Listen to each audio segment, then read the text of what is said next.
poderoso Deus, o Pai que cuida, que zela, que protege cada um de nós.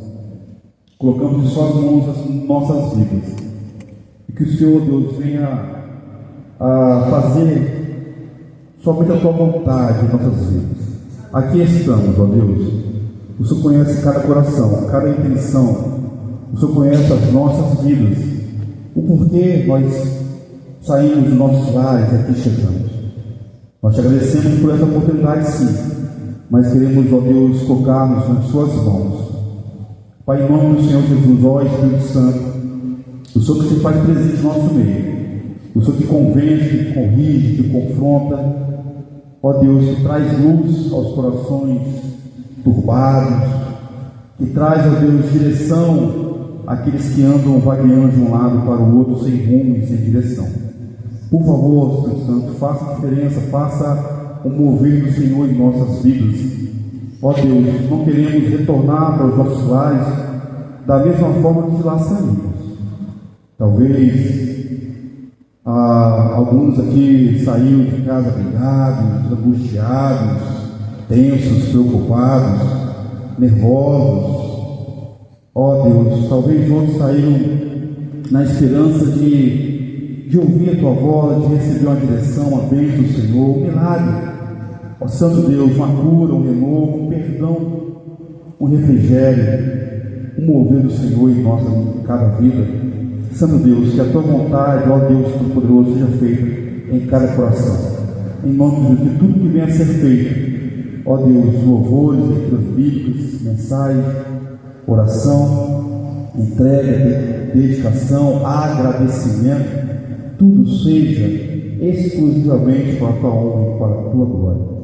Que o Senhor seja, ó Deus, a mover, a conduzir cada coração, cada intenção, cada um de nós, pois queremos te servir, como diz a tua palavra, Deus, em espírito e em verdade.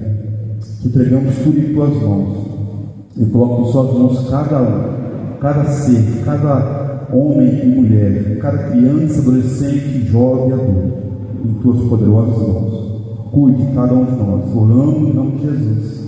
Amém. Salmos 23. Tudo ele. Aleluia. Salmos 23.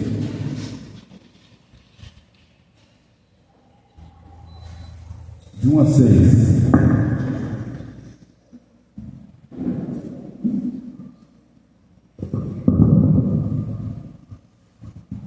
Tudo achado? Salmos muito conhecidos, né?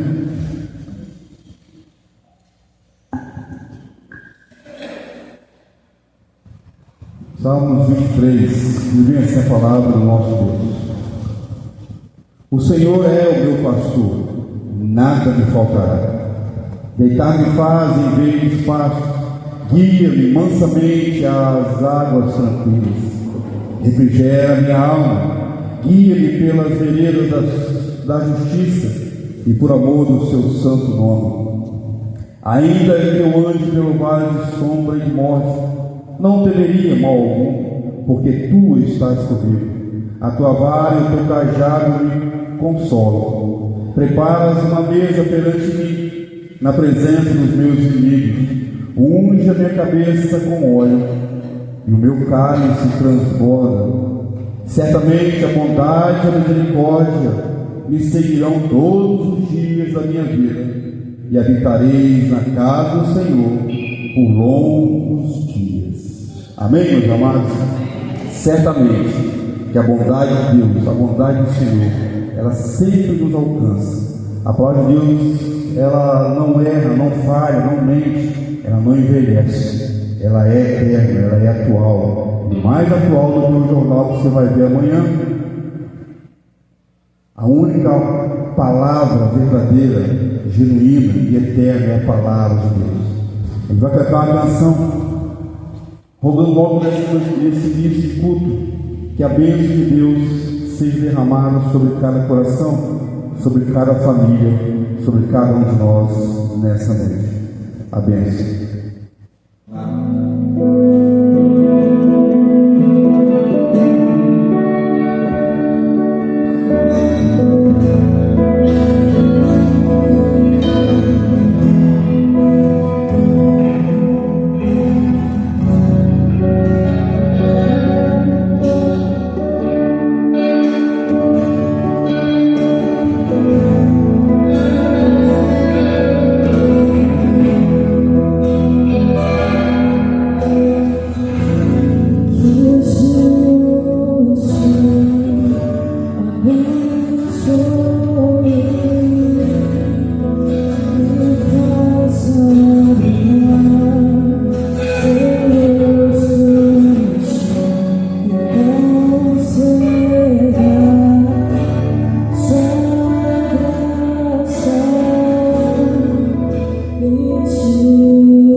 Fazer umas alterações. Abra sua Bíblia lá para Ezequiel capítulo 34.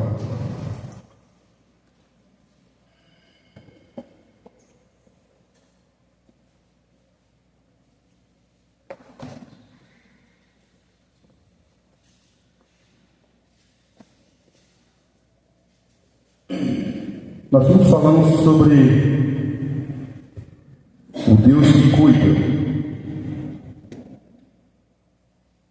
Semana passada não pude pregar. O pastor Paulo pregou, trouxe a mensagem do Senhor. Mas hoje nós vamos dar reinício, ao nosso estudo sobre o Deus que cuida. É a quinta mensagem. Nós estamos tratando sobre essa série de estudo, apresentando para a igreja, ensinando a igreja. A intenção dessas mensagens, a intenção do pastor é mostrar que a igreja realmente conheça.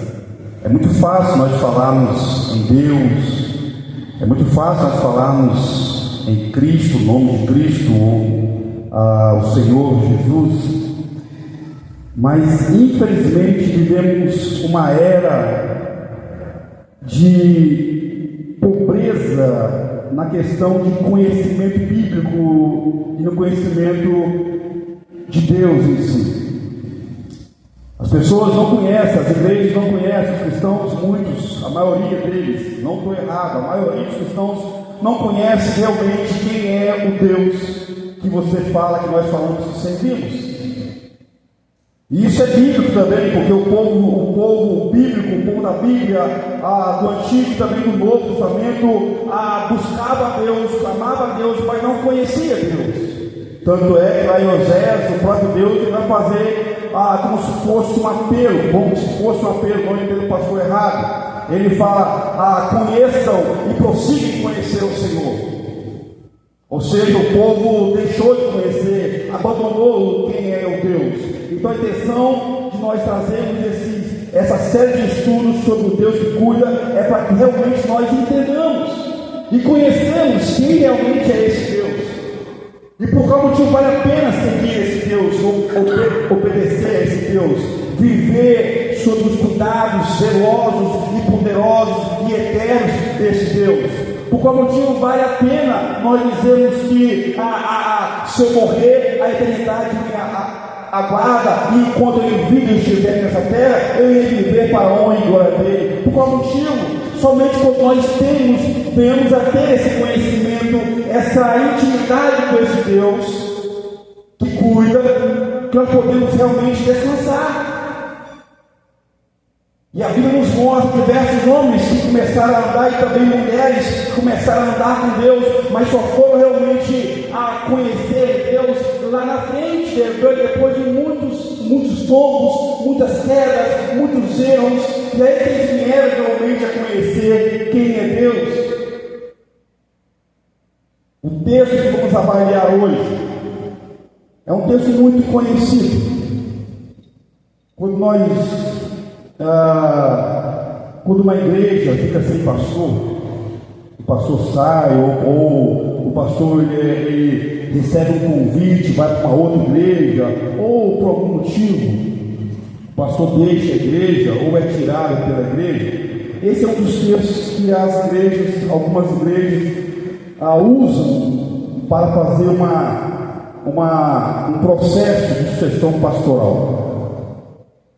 É um dos textos que mostra ao mesmo tempo o cuidado que a igreja deve ter com o falso obreiro ou falso pastor.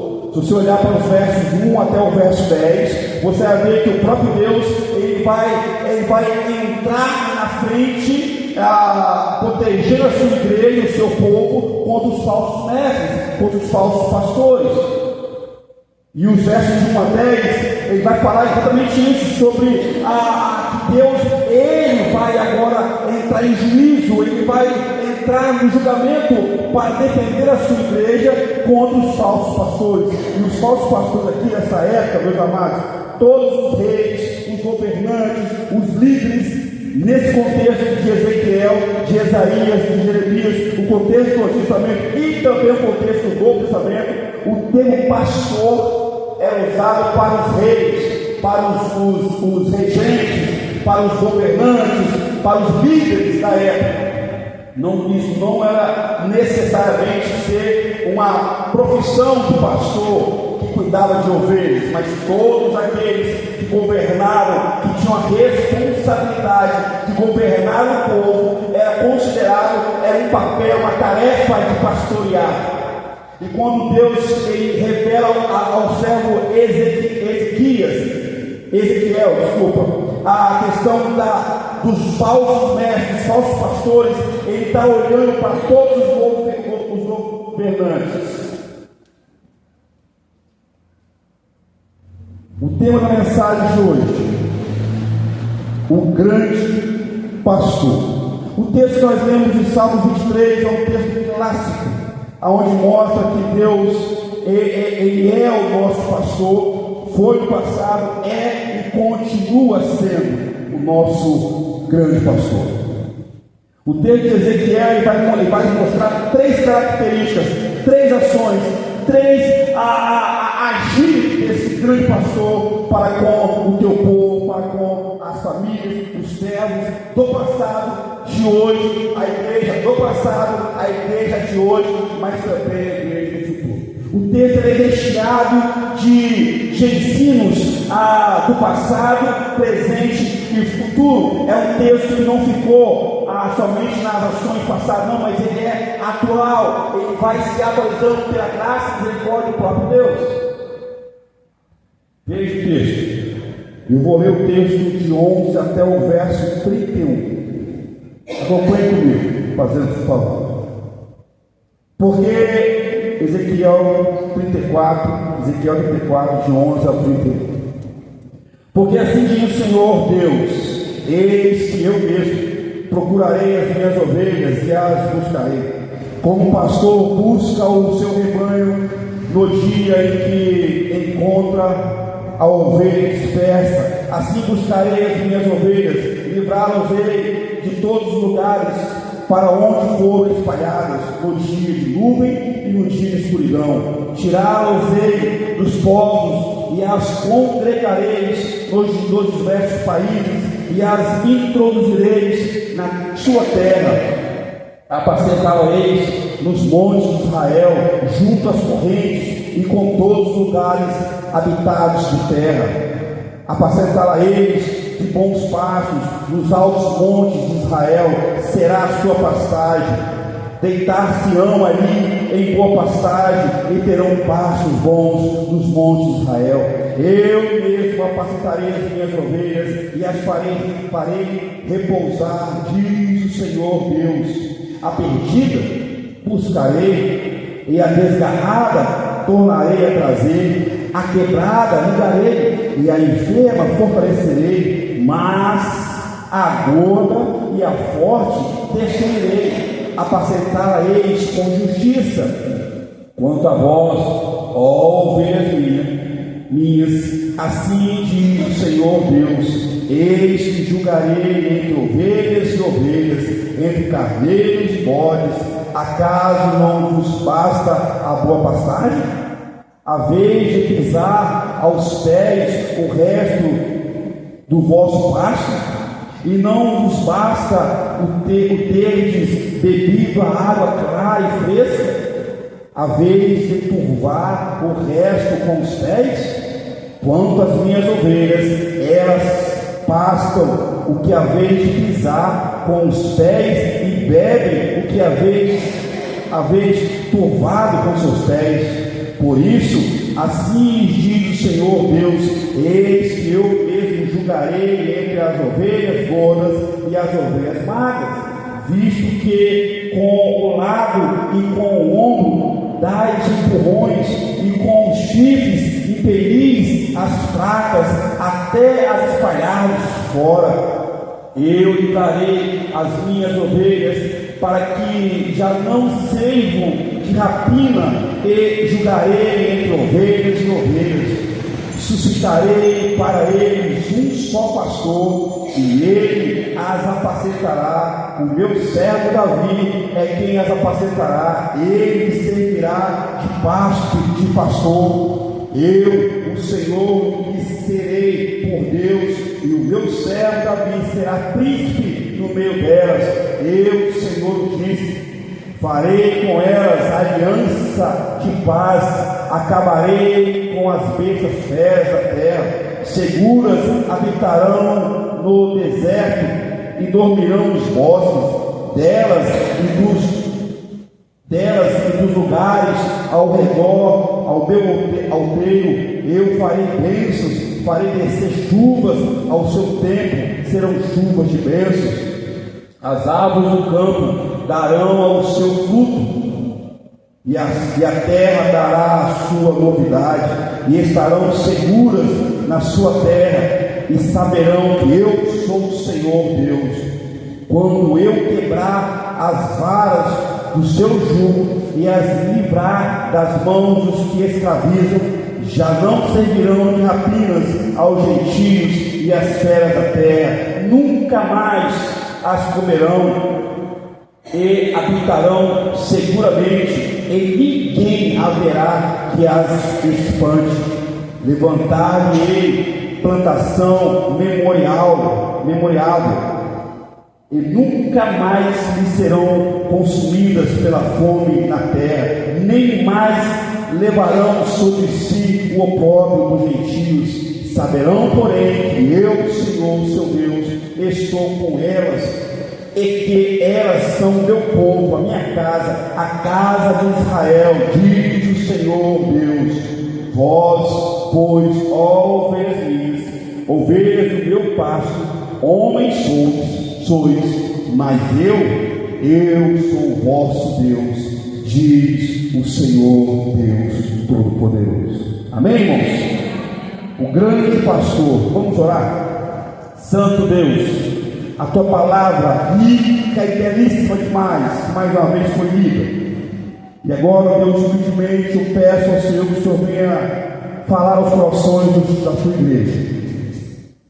Cada um aqui presente, ó Deus, em nome do Senhor Jesus, que o Senhor venha ministrar com graça e com misericórdia, que o Senhor venha abrir os olhos, os ouvidos, os corações, para que eles venham entender e confiar e descansar realmente no bom e poderoso pastor.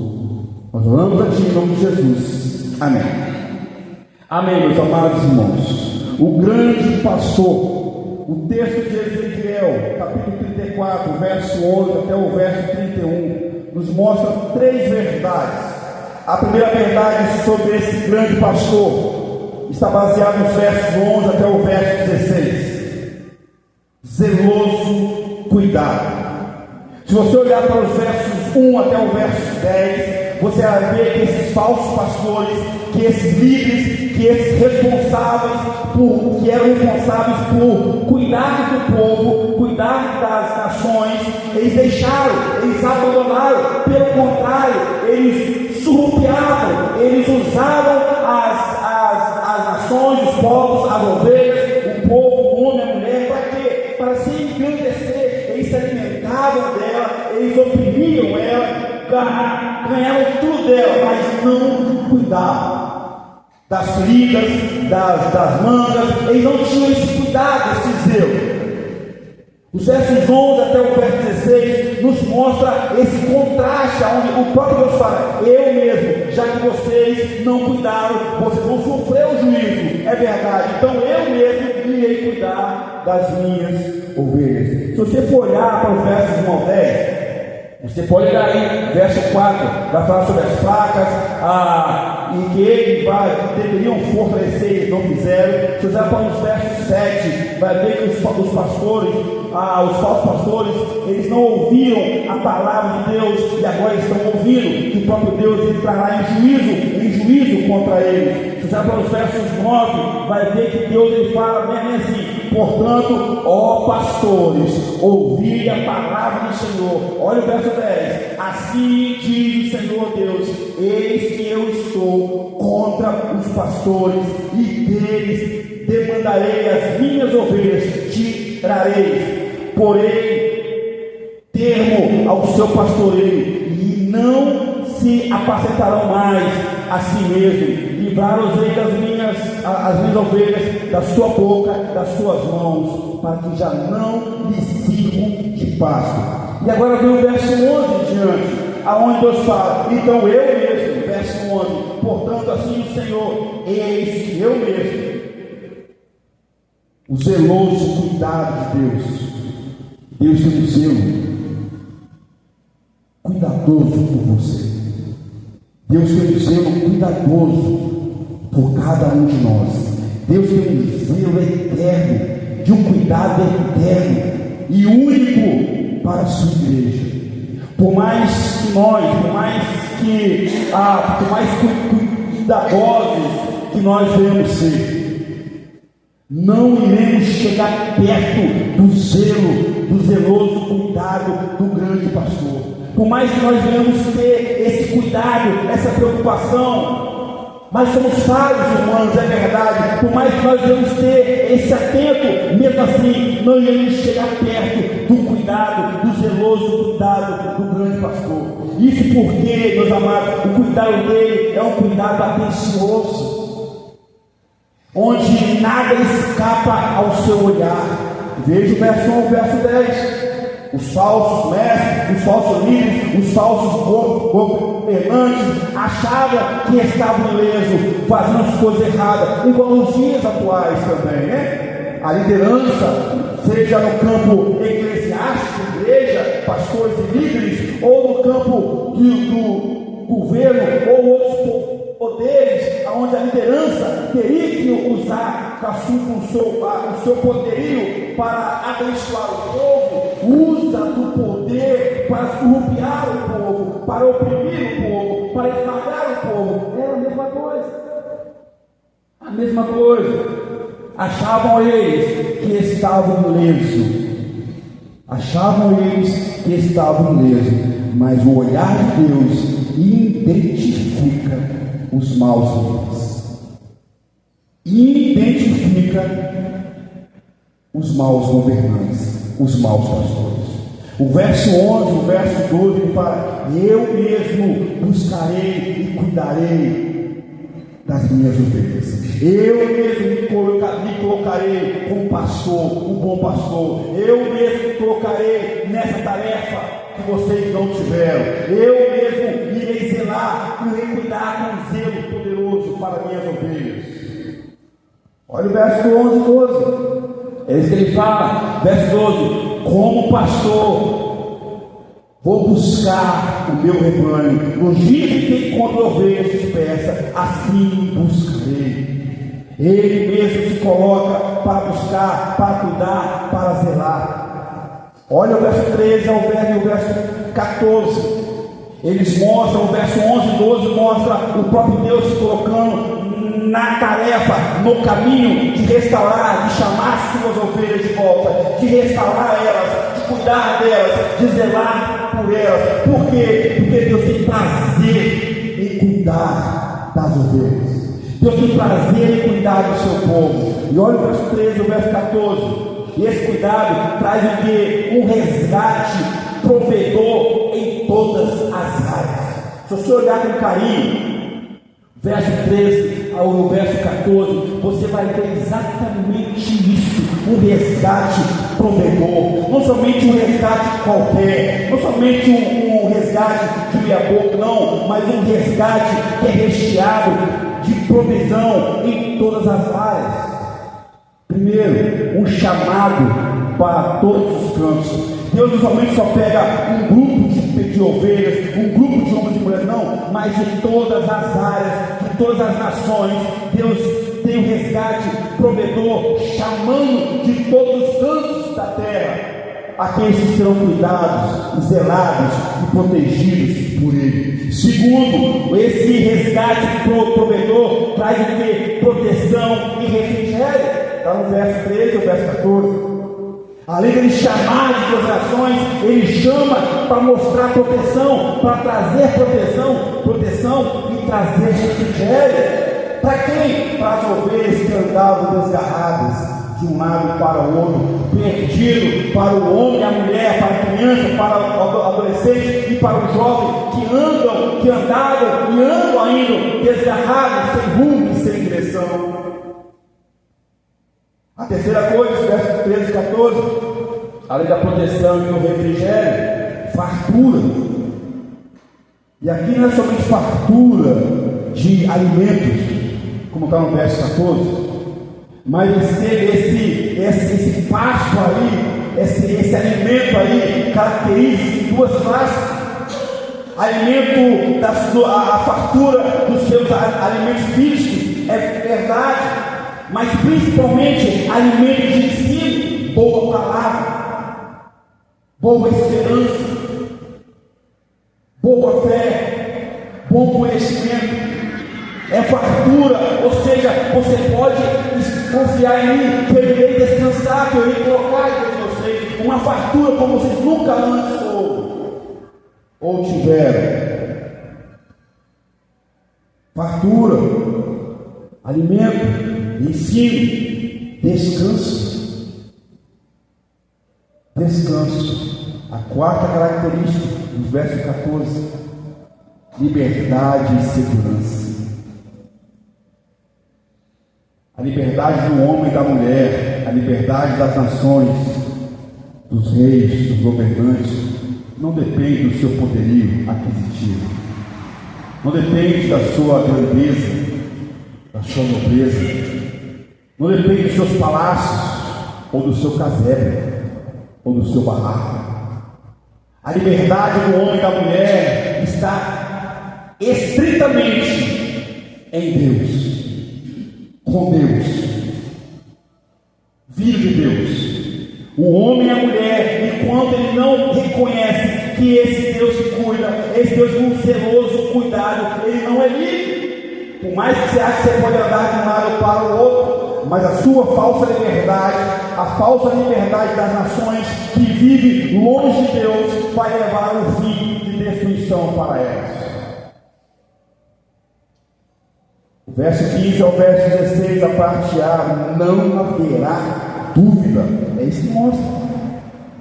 O verso 15 fala bem assim para você: eu mesmo. Deus não manda recado, ele não fala assim, olha só, toma, não, eu mesmo vou apacentar, eu mesmo apacentarei as minhas ovelhas e farei repousar, diz o Senhor Deus.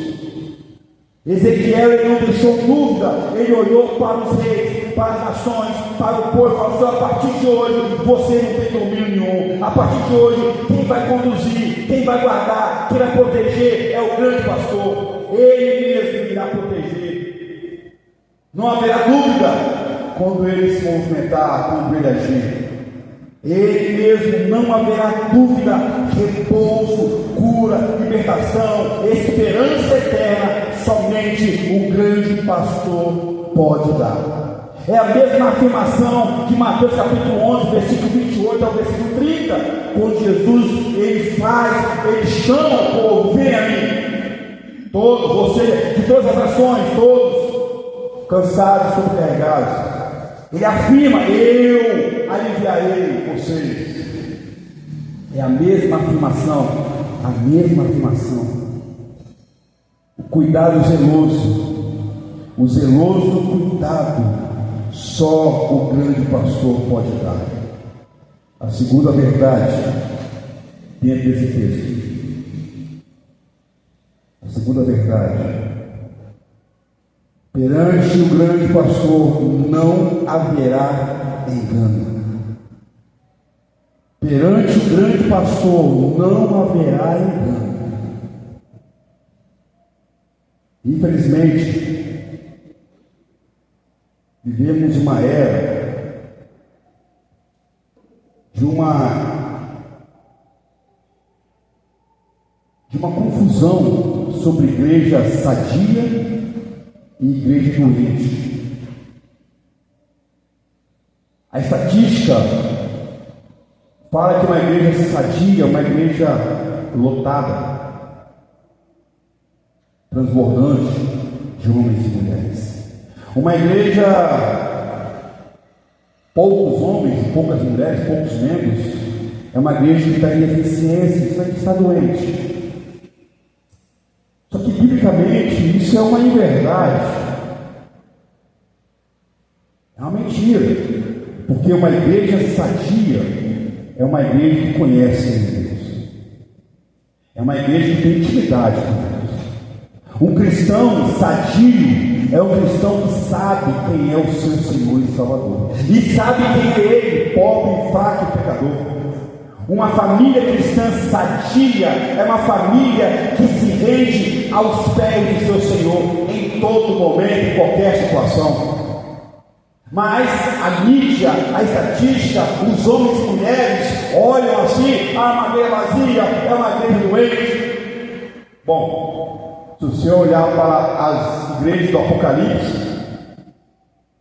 as maiores igrejas foram todas elas destruídas, e as menores igrejas foram salvas. Lá em Lucas capítulo 12, versículo 2, diz bem assim: mas nada há encoberto que não haja de ser descoberto, e nem oculto que não haja de ser sabido. Ou seja, nada fica escondido aos olhos de Deus. Tem inúmeros textos, Hebreus 4:13, nada fica encoberto por Deus, todas as coisas estão patentes perante Ele. Salmo 139, para onde iremos nós? Desde as trevas o Senhor está, no alto monte o Senhor também está. Se a morte não alcançar, também o Senhor está. Onde irei eu então? Inúmeros textos.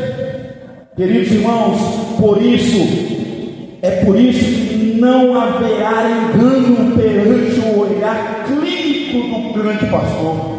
Não haverá engano perante ele. Ele está observando no mundo ímpio, pagão, mas também dentro da sua igreja. Ele está observando. Apocalipse capítulo 6 vai falar que Deus anda esquadrinhando com o olhar chama de fogo, observando e perscrutando todas as coisas. Não há engano perante Ele. Podemos enganar homens e mulheres, podemos enganar líderes, podemos enganar pastores. O pastor pode enganar a igreja, mas o grande pastor, o Deus eterno, ninguém engana. Ninguém engana. Ele sabe exatamente aonde mexer. O verso 16, a parte final. Depois Deus mostra o cuidado para a sua igreja. Ele fala bem assim: mas, ou seja, esse mas é uma interferência, é uma indagação do que ele falou em cuidar e zelar, em proteger a sua igreja, as suas ovelhas, mas ele vai para dentro da sua igreja também e para o mundo. Mas as ovelhas gordas, as fortes, eu irei destruir, apacentar-a-eis com justiça. Veja o verso 17 também. O verso ele faz mais, ou seja, todas essas ovelhas, todo esse rebanho, as ovelhas, os povos, os homens, as mulheres, os cristãos, Deus entrará com juízo e fará a separação. É o que Cristo falou entre o joio e o trigo, entre a ovelha e o cabrito. Não haverá engano perante ele. O grande pastor que cuida, zela. Os versos 17 até o verso 24 apresenta, meus amados, provas de um viver totalmente errado. Pode olhar aí. Os versos 17, o profeta, ele ouve de Deus. Ele fala assim: Ezequiel, escreve aí. Eu vou mostrar para você provas, para que você fale para o povo. Não posso ser enganado. Eu vou provar para eles que eles estão errados. Verso 17 ao verso 24 apresenta provas de um viver totalmente errado, uma separação e uma promessa eterna, afirmativa quem é Deus. O verso 17, o grande pastor se apresenta como juiz. Olha aí: quanto a vós, outras, ó ovelhas minhas, assim diz o Senhor, eis que julgarei entre ovelhas e ovelhas, entre carneiros e bodes. O próprio Deus se coloca como juiz, aquele que vai sentenciar uns para ser salvos e outros para ser condenados. Não haverá engano, não haverá escapatória. Ele mesmo se apresenta como juiz. Olha o verso 18. 4 perguntas de uma vida errada, de uma vida para uma vida totalmente longe de Deus. 4 perguntas, o verso 18 traz para nós. Acaso não nos basta a boa passagem? Veja como começa a lançar a acusação. O próprio Deus, enquanto aí ninguém pode julgar. ninguém pode condenar Deus, mas Ele agora joga as provas na frente dos homens e das mulheres. Acaso não basta a boa passagem? Não há vez de pisar o resto dos vossos passos? Não nos basta teres bebido a água clara e fresca? A vez também agora de turvar, vocês comem e sujam o resto, vocês bebem água fresca e sujam o resto, porque vocês são fortes, vocês são gordos. 4 acusações, 4 perguntas de provas dos erros. Olha o verso 21 também, provas de mais erros, verso 21. Está aí, ó. Visto que do lado, ou seja, com o ombro, vocês empurram aquelas que são fracas, e com seus chifres, vocês impedem elas de se aproximar. Mais acusação. Agora olha o verso 20, o juiz, e agora ele lança sentenças com provas perante o povo. Não haverá dúvida. Não haverá dúvida. Os versos 23 ao verso 24, no meio dessas provas cabais, no meio dessa mesa recheada de provas que Deus coloca perante os homens e mulheres, perante eu e você, perante o povo passado e perante a igreja de hoje e a igreja de amanhã. Provas cabais, aonde nos mostra que não tem como escapar. Não é engano perante Deus. Ele sabe exatamente aonde ele está. Ele sabe quem você é, quem sou eu, quem somos nós. Ele sabe como você viveu essa semana, ou esse ano que já está acabando. Ele sabe quais são os pensamentos que rodam somente nesse momento. Ele sabe aonde ele está. Ele sabe exatamente a intenção do seu coração. Por esse motivo ele é Deus. Por esse motivo ele é o grande pastor. Verso 23 e o verso 24. Nesse bloco de texto, nessa perícope, Deus faz uma promessa eterna. Sempre será. Ele vai falar bem assim: do meio do meu servo Davi. Ou seja, Davi tinha morrido aqui muitos anos. Da linhagem do meu Davi, do meu servo Davi, eu vou levantar um príncipe. Eu vou levantar o Senhor. É um texto messiânico agora. Eu vou levantar um grande pastor. Eu vou levantar o Senhor dos senhores. Eu vou levantar aquele que será o guia, que será aquele que vai orientar, que vai julgar, que vai trazer a esperança renovada, que vai fazer o renovo poderoso. Eu no meio do meu servo Davi, da linhagem do meu Davi, eu levantarei o meu príncipe, o meu servo, o grande pastor. E não há como escapar, porque não haverá engano perante ele. A segunda aplicação, então, no grande pastor não há engano, nele você pode confiar, pois ele cuida de você em todo momento. A terceira e última verdade dessa noite, a terceira e última verdade: só o grande pastor pode dar realidade de cuidado diário e eterno. Verso 25 ao verso 31. Realidade de cuidado diário e eterno, somente o grande pastor pode dar. Se você olhar para os Salmos 18, verso 2, 2 Coríntios capítulo 3, versículo 4 a 6, Naum capítulo 1, versículo 7, Salmos 9, versículo 10, Provérbios 3, versículo 5, 2 Samuel capítulo 22, versículo 31, e mais inúmeros textos que eu poderia citar aqui nessa noite. Todos esses textos e outros afirmam com clareza que podemos e vale a pena confiar no Senhor. Por que esses textos mostram isso? Porque apresenta que Ele cuida eternamente e zelosamente e sem engano nenhum do seu povo. Isso é uma realidade.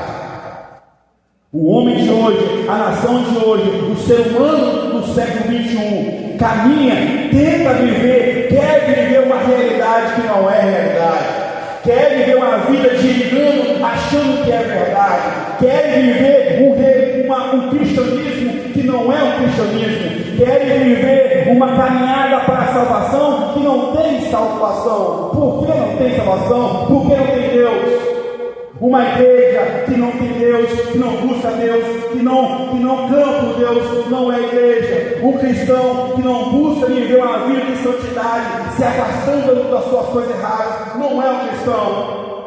É um religioso, uma religiosa, um fanático, não um cristão. Um cristão caminha uma caminhada de humildade, de sinceridade, de entrega, de dedicação, de busca, de intimidade com Deus, independente da minha idade.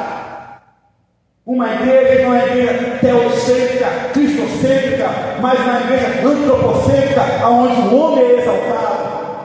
A igreja é exaltada, uma igreja que prega, você é o espelho. É uma igreja falsa, sem Cristo, sem Deus. Isso não é igreja. Uma igreja inimiga, ela reconhece: sou falha, pecadora, mereço o inferno, mas pela graça e misericórdia de Cristo Jesus, eu sou salvo. Não vem de vós, é dom de Deus. Não vem das obras para que ninguém se glorie, pois somos feitores de Cristo Jesus, criados para a boa. O que significa isso? A salvação me impulsiona a trabalhar gratuitamente e agradecendo a Deus pela salvação que Ele me oferece, que Ele me dá. Isso não é realidade. Realidade é isso que eu vou mostrar para vocês agora. Quando Jesus, o grande pastor, falou em Mateus 11, versículo 28 ao versículo 30, 20 ali. Tomai de vós o meu jugo e aprendei de mim, sou manso e humilde de coração, e achará descanso para as vossas almas, e o meu jugo é suave, e o meu fardo é leve. Isso é realidade. Quando Cristo falou em João 10 que Ele é o bom pastor, isso é realidade. Quando Jesus falou em João 14, versículo 1 ao 6, o versículo 1 ele fala: não se turbe o vosso coração, crede em Deus, crede também em mim. Na casa do meu pai há muitos moradas. O versículo 6 ele fala: eu sou o caminho, a verdade e a vida, e ninguém vem ao Pai a não ser por mim. Quando Jesus falou em João 6,37, todo aquele que o Pai me dá, esse virá a mim, e o que vem a mim, de modo nenhum lançarei fora. Isso é uma grande realidade. O cuidado diário do grande pastor é uma realidade e podemos confiar. Amém, irmãos? O cuidado diário desse grande pastor, Senhor Jesus Cristo, que pagou um alto preço por mim e por você, para que você e eu fôssemos salvos pela graça e pela misericórdia dele. Isso é uma realidade. Isso é uma realidade. O verso 25 nos mostra que esse mesmo Deus, esse mesmo pastor, ele fará uma aliança. Aqui em Gênesis, ela falar que é um pacto de paz. E veja, não é uma aliança que o homem faz para com Deus. Nunca foi assim, nunca foi de baixo para cima, sempre foi de cima para baixo. É por esse motivo que a salvação não provém do homem para Deus, mas de Deus para o homem. É por esse motivo que a misericórdia não provém do homem pecador e para Deus. Por mais que alguns ainda tenham a falar que a salvação está nas mãos do homem, então ele está perdido e fadado ao inferno. Porque a salvação nas mãos do homem, ela é oscilante. Ele vai viver, ele vai pecar, a salvação se perde, se for dessa forma. Mas se eu olho para a Bíblia e entendo que a graça, a fé, a misericórdia provém de Deus para mim, a salvação também vem dessa forma. E logo, nas mãos de Deus, como diz João 6,37, de modo nenhum Jesus lançará fora. Provém dele. Ele faz um pacto de paz, de cuidado, de zelo, de realidade para com a sua igreja, a sua ovelha. Verso 26 ao verso 28 traz bênçãos sempre derramada, proteção, provisão, estarão presentes em todo momento. Por quê? Porque o verso 25 que nos fala, Ele fará uma aliança, um pacto eterno, aonde ninguém pode quebrar. O pacto que fez aliança com Moisés foi quebrada, com Davi foi quebrada, com Abraão foi quebrada, com Adão foi quebrada, mas a aliança eterna com o grande pastor nunca será quebrada, porque Ele faz com Ele mesmo. Eu faço uma aliança eterna com vocês. Cuido de realidade com vocês. Derramo bênçãos sobre vocês. Proteção e provisão sobre vocês. Isso é uma realidade em todo momento na vida do cristão. Na vida da igreja. É esse Deus que eu quero que você conheça.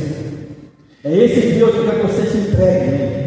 É esse Deus que vale a pena andar, dormir, descansar, acordar, trabalhar, viver, chorar, sorrir. É esse Deus. É esse Deus. Ninguém haverá de se separar.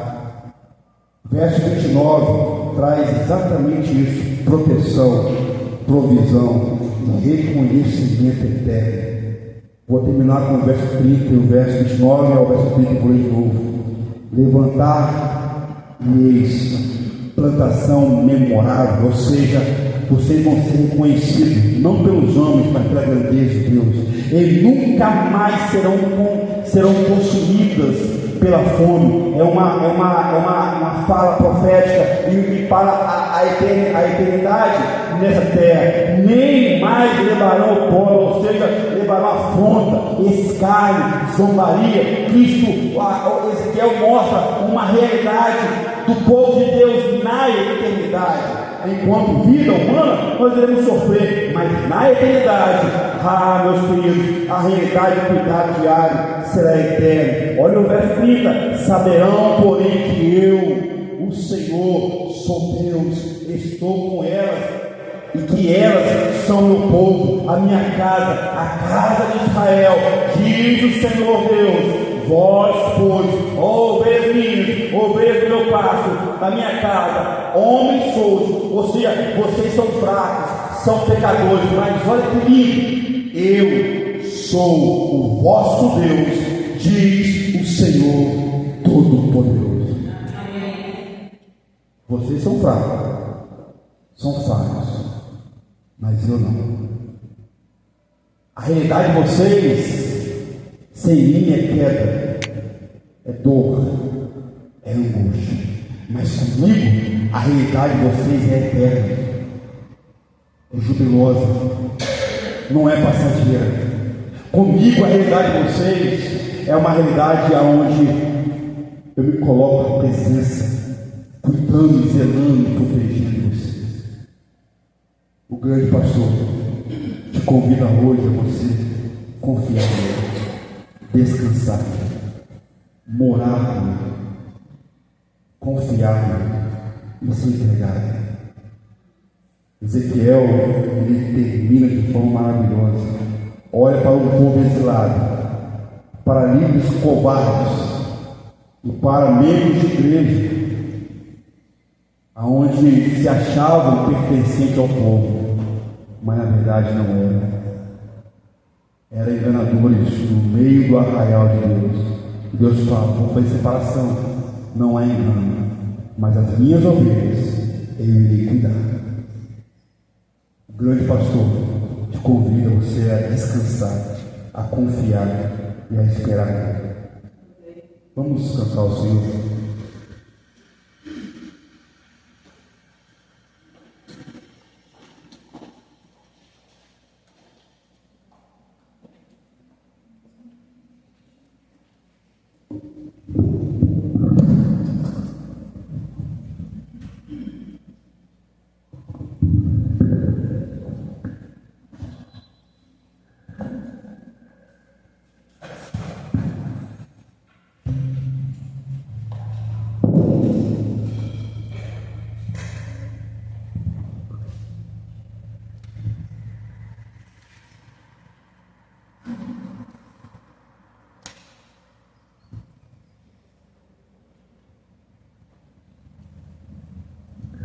Santo para sempre ao Senhor, não há outro como Ele.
Para sempre. E esse mesmo Deus, Ele concede uma vida melhor para cada um de nós.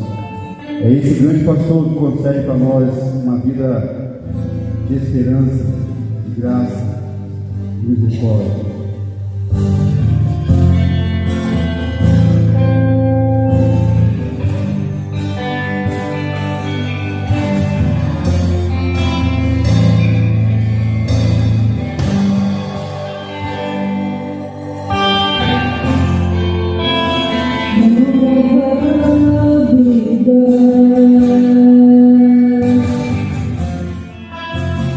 Yeah.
Glória a Deus. Vamos ficar em pé.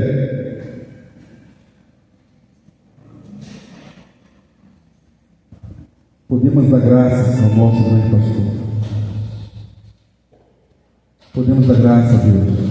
Nesse momento, os irmãos também que estiveram preparados para deixar os dízimos de oferta, assim poderão fazer enquanto nós damos graças a Deus. Dízimo não é uma obrigação. Se você crê nisso, você está crendo errado. Dízimo não é obrigação. Dízimo é gratidão. Eu sou grato a Deus por tudo que Ele fez, faz e continua fazendo por mim. Eu sou grato a Deus pela vida. Eu sou grato a Deus pelo ar.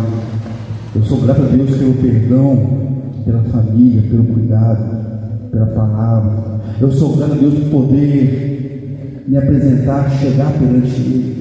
Eu sou grato a Deus pela cruz vazia, cujo túmulo também vazio está. Eu sou grato a Deus pela esperança da eternidade de vida melhor e vida eterna nos céus. Eu sou grato a Deus porque lá não haverá choro, dor, angústia, desespero, guerra, morte. Lá haverá paz, amor, graça, bondade de Deus. Eu sou grato a Deus pela comunhão. Eu sou grato a Deus pelos dízimos de ofertas. Você entende isso e quer agradecer a Deus com o seu dízimo, vou com a sua canção, que essa canção, graças a Deus, recheia a sua vida, a sua família, a sua semana.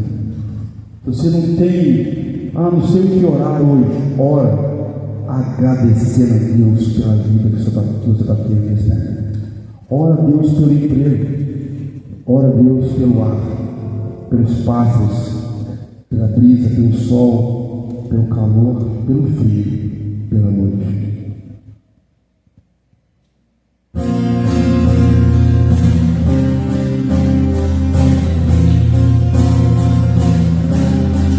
Podemos louvar o Senhor com palmas?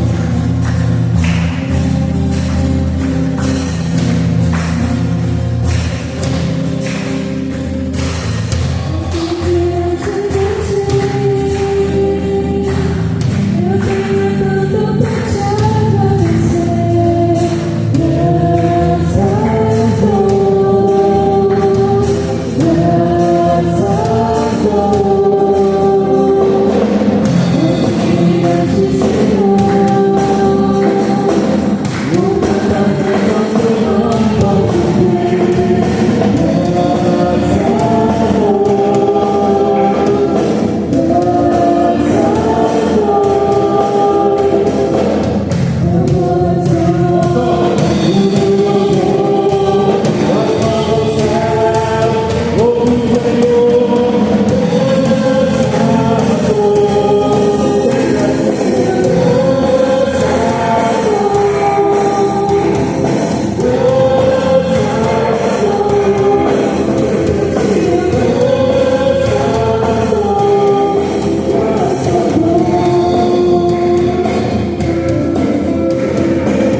gratidão, só Ele, Deus Todo-Poderoso, em Tuas mãos, que entregamos esse culto, ó Deus.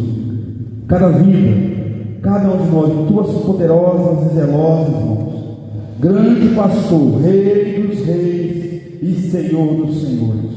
Não há pastor igual ao Senhor, que se compara a Ti. Não há Deus igual ao Senhor, não há rei que se compara a Ti. Tu és exaltado, único e suficiente Salvador de cada homem e mulher. Aquele que crê no Senhor, de modo nenhum o Senhor lançará fora.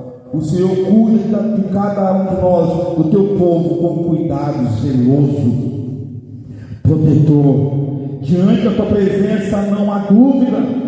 O Senhor conhece, perscruta todas as coisas, esquadrinhas todos os corações, mente, alma e espírito. O Senhor, ó Deus, conhece cada um de nós.